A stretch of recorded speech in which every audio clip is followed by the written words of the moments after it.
তবে আমাদের আনা হলো এখানে বিনা সুদে লোন দেওয়া হবে। এখন মনে করেন স্কট এই যে চট্টগ্রামের যে গ্যাঞ্জামটা সৃষ্টি হলো, অথবা বাংলাদেশের মধ্যে যতগুলা ফ্যাসাদ সৃষ্টি হলো, এই প্রত্যেকটা ফ্যাসাদ, প্রত্যেকটা দ্বন্দ্ব, প্রত্যেকটা ঝামেলার মধ্যে যারা যে অবস্থায় ইন্ধন দিয়ে দেশকে অস্থিতিশীল করতেছে, গ্যাঞ্জাম ফ্যাসাদ লাগিয়ে দিচ্ছে, কেউ যদি না জানে, সবচাইতে বেশি যিনি জানেন তিনি কে? আল্লাহ রাব্বুল আলামিন। আপনার আমলনামা যখন দিবেন, আমার একটা বই লাইন সগীরাত, তুই পড়ো, সগীরাতান ওয়ালা কাবীরাতান ইল্লা আহসাহা। তোমার আমলনামা তুমি এখন তেলাওয়াত করো, তুমি পড়ো। তুমি যখন নেতা ধরেছিলে, এই দুনিয়ার মধ্যে এমন কোন নেতাও রয়েছে আমার আপনার, যেই নেতা পাঁচ ওয়াক্ত নামাজ তো দূরের কথা, জীবনে জুম্মার নামাজটাও ঠিক মতো পড়ে কিনা সন্দেহ আছে, ঠিক কিনা বলেন? এই নেতা যখন গ্রহণ করলেন, যেই নেতা ফজরের নামাজের পরে আপনি কর্মীরা বসে আছেন নেতার সাথে কথা বলার জন্য, নেতার ঘুমটা ভাঙলো 10টার পরে, 12টার আগ মুহূর্তে আপনি সিরিয়াল নিলেন, নেতার সাথে কথা বলতে গিয়ে জোহরের নামাজটাও চলে গেল। ওই নেতা যখন আপনার এলাকার মধ্যে আসে, তখন আপনি বললেন অমুক নেতার চরিত্র ফুলের মতো পবিত্র, কিন্তু আপনার বাস্তব জীবনে স্বচক্ষে দেখলেন তিনি নামাজই পড়ে না। আছে না নাই বলেন? এই মানুষগুলাকে যখন আপনি হলো নেতা গ্রহণ করলেন, তার পিছনে চললেন, তাকে অনুসরণ করলেন, এই অবস্থায় যখন আপনি যখন তাকে সারাটা জীবন এই অবস্থার মধ্যে দিয়ে সামনে আগিয়ে দিয়ে এখন আপনি যখন কবরের মধ্যে চলে গেলেন, কাল কিয়ামতের ময়দান যখন শুরু হয়ে গেল, আল্লাহ রাব্বুল আলামিন যখন কিতাবটা আপনাকে দিয়ে দিল, এবার আপনার আমলনামা আপনি পড়েন, এখন আপনি দেখবেন এই আমলের মধ্যে একটি কথাও বাদ আল্লাহ রাব্বুল আলামিন রাখে নাই, একটি বাদ পড়বে না। আমরা অনেক সময় দেখুন এই দুনিয়ার যত খারাপ কাজ, এই দুনিয়ার মধ্যে যত খারাপ কাজ রয়েছে, সমস্ত খারাপ কাজগুলা যে মানুষটি করে তার কাছেও একটা লজ্জাবোধ আছে না নাই বলেন? এই যে মদ খায়, এই মদ খাওয়া কি আমার টাকা দিয়ে খায় না, যে খায় তার টাকা দিয়ে খায়? এই মদটি খাওয়ার সময় গাঁজা, ইয়াবা, হেরোইন, যত রকম হারাম কার্যক্রম রয়েছে, নেশাগ্রস্ত থেকে শুরু করে সমস্ত হারাম কাজ করায়। এগুলা কি প্রকাশ্যে খায় না গোপনে খায়? প্রকাশ্যে খাইতে তার নিজের কাছেই লজ্জাবোধ করে, ঘৃণা লাগে, ও জানে বুঝে আমাকে সমাজের মানুষ ঘৃণা চোখে দেখে, তবুও খায়। খায় কেন? এই কাজ করে কেন? অন্যায় পথে চলে কেন?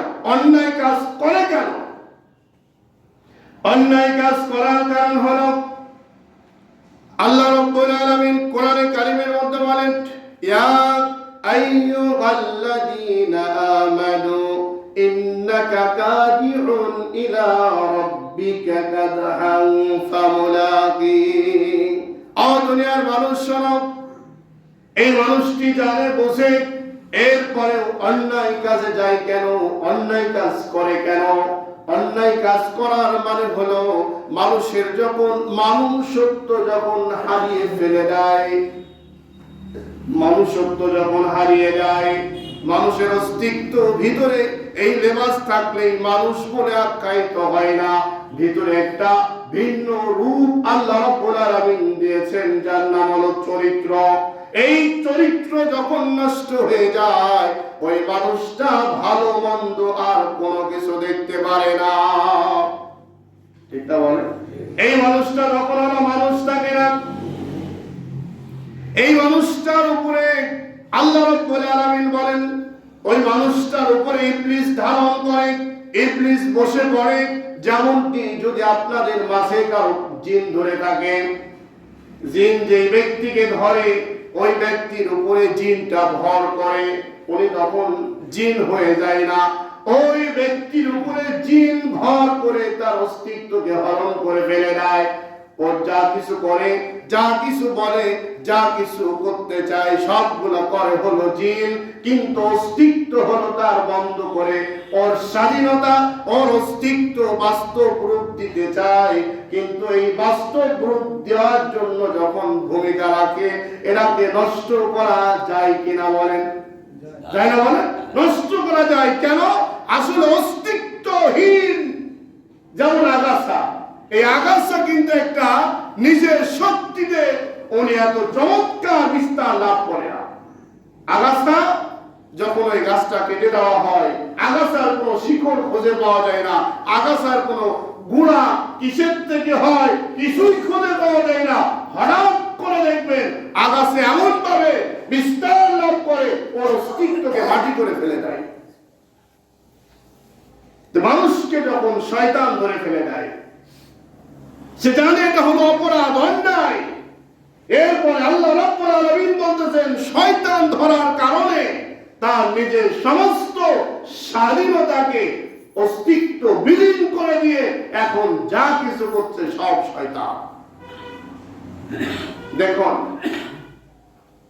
মদ পান করে বাড়িতে ঢুকলো, বাড়িতে জামাই এসে বসে আছে, জামাই নিয়ে আসছে বাড়িতে, প্রকাশ্যে কি এখন ওনার ঢোকার মতো কোনো মুখ থাকে বলেন? কেন থাকে না? এটা হলো হারাম, অবৈধ। এইভাবে সমাজের যত হারাম কাজ আছে, যত রকম অবৈধ কাজ আছে, তেমনই আরেকটি কাজ। আপনারা যারা নামাজে আসছেন, নামাজ পড়ছেন, আপনার বন্ধু, আপনার সাথী, আপনার আপনজন সব কার্যক্রমের মধ্যে একসঙ্গে থাকে, অথচ নামাজ পড়ে না।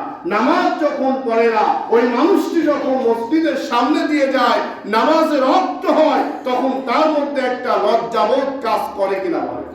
করে না বলে? লজ্জাবোধ কাজ করে। এই জন্য আল্লাহ রাব্বুল আলামিন বলতেছেন, শয়তান যখন কোন মানুষকে ভার করে, তার সমস্ত কিছু যখন বন্ধ করে দেয়, তখন নিজেকে শুধু চিনে, আর কাউকে তিনি চিনে না। ও যা কিছু করে ক্ষণিকের জন্য করে, ও পরক্ষণে নিজেকে উপলব্ধি করতে পারে আসলে কাজটা ঠিক করি নাই, কিন্তু তারপরেও শয়তান আবার তাকে বুঝায় শুনায় এই কাজের মধ্যে ইনভলভ করে দেয়। এজন্য কিয়ামতের দিন আল্লাহ রাব্বুল আলামিন যখন আমার আপনার আমলনামা দিয়ে দিবে, আল্লাহ রাব্বুল আলামিন বলেন, প্রত্যেকটা ব্যক্তির আমলনামা যখন হাতে দেওয়া হবে, আমলনামা দেওয়ার পরে তখন তিনি দেখবে, আরে আমি অমুক দিন অমুক রাষ্ট্রে বসে একটা মিথ্যা কথা বলেছিলাম, অমুকের বিরুদ্ধে কথা বলেছিলাম, অমুক গাছের ফল খেয়েছিলাম, অমুকের জায়গা দখল করেছিলাম, অমুকের মাছ ধরে নিয়ে আসছিলাম, অমুককে অত্যাচার করেছিলাম, ইত্যাদি যত কিছু করেছে সবগুলা আল্লাহ রাব্বুল আলামিন তো কোনোটা বাদ দেয় নাই। আবার যদি কোনো মানুষ রাতের অন্ধকারে হোক, প্রকাশ্যে হোক, আর দিনের আলোতে হোক, একটিবার যদি আল্লাহ বলে কোনো সময় ডাক দেয়, আল্লাহ রাব্বুল আলামিন বলতেছেন, আমি এই বইটার মধ্যে, তোমার আমলনামার মধ্যে, কিতাবের মধ্যে আল্লাহ বলার যে সওয়াব, এই সওয়াবটি পর্যন্ত লিপিবদ্ধ করতে ভুল করি নাই। সবগুলা যা করেছো আমি আল্লাহ সবগুলা ওই বইয়ের মধ্যে ঢুকিয়ে দিয়েছি। বান্দা এখন আফসোস করে বলবে, হায় আফসোস,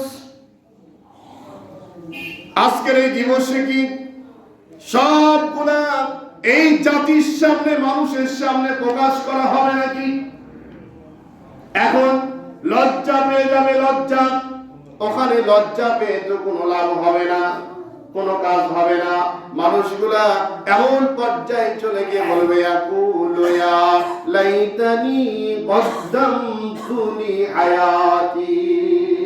আফসোস করে বলে, আফসোস, আল্লাহ আমাকে কি আরেকটিবার এই দুনিয়া নামক জায়গায় পাঠানোর মতো কোনো সুযোগ দেওয়া যায়? আল্লাহ যদি দুনিয়ায় পাঠাও, তাহলে আমার চাইতে আর ভালো কেউ হবে না। আল্লাহ রাব্বুল আলামিন বলবেন, না না, এমন কোন সুযোগ আর দেওয়া হবে না, এমন কোন সুযোগ আর পাবে না। এমন সুযোগ এই দুনিয়া থাকতে সবগুলাকে আমি আল্লাহ বন্ধ করে দিয়েছি। মানুষগুলা আফসোস করে আবার বলবে, যখন এই আযাবগুলা দেখতে পারবে, গজবগুলা যখন দেখতে পাবে, মানুষ চিৎকার দিয়ে বলবে রব্বুল আলামিন আমাকে এখন এই